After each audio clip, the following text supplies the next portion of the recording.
उन्हाळा म्हटलं की घाम, थकवा आणि अस्वस्थता हे सगळं आलंच. पण अनेक महिलांसाठी हा ऋतू फक्त बाहेरच्या तापमानाचाच त्रास देत नाही, तर शरीराच्या आतल्या नैसर्गिक चक्रावरही परिणाम करू शकतो. विशेषतः मासिक पाळीच्या वेळेमध्ये त्रासदायक बदल जाणवू शकतो. साधारणपणे पाळी नियमित आणि ठराविक चक्रात येते. पण कडक उन्हाळ्यात काही महिलांना पाळी लवकर येणे किंवा उशिरा येणे, त्याचबरोबर रक्तस्राव कमी जास्त होणे असे बदल दिसून येतात. तुम्हालाही हे बदल जाणवत आहेत का? चला तर जाणून घेऊ याची कारणं काय आणि त्यावर उपाय काय.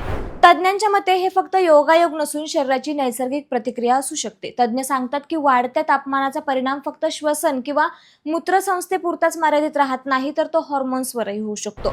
शरीर तापमान नियंत्रित ठेवण्यासाठी अधिक मेहनत घेतं आणि त्यामुळे इस्ट्रोजन व प्रोजेस्टेरॉन सारख्या हार्मोन्सच्या संतुलनात बदल होऊ शकतो. हेच हार्मोन्स मासिक पाळीचं चक्र नियंत्रित करतात. त्यामुळे उन्हाळ्यात अनेक महिलांना पाळीच्या फ्लोमध्येही फरक जाणवतो. काही वेळा रक्तस्राव जास्त होतो तर कधी खूपच कमी होतो. यामागे शरीरातील पाण्याची कमतरता हे एक मोठं कारण आहे.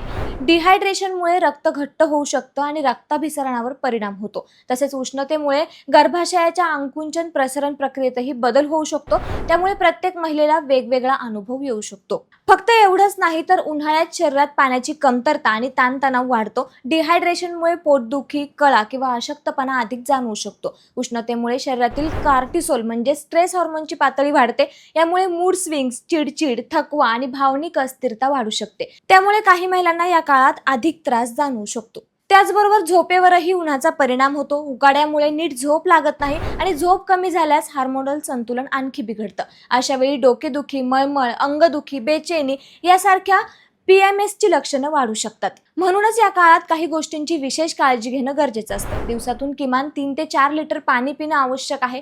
टरबूज, खरबूज, काकडी यासारखी पाण्याने भरपूर असलेली फळं खावीत. नारळ पाणी, ताक यासारखी पारंपरिक पेय शरीराला हायड्रेट ठेवण्यासाठी उपयुक्त ठरतात.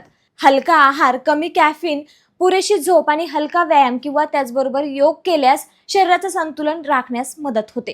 त्यामुळे एकंदरीत उन्हाळा आणि मासिक पाळी याचा संबंध असू शकतो. त्यामुळे मासिक पाळीत बदल जाणवत असतील तर घाबरण्याचं कारण नाही. मात्र हा बदल वारंवार होत असेल किंवा त्रास जाणवत असेल तर स्त्रीरोग तज्ज्ञांचा सल्ला घेणं आवश्यक ठरतं.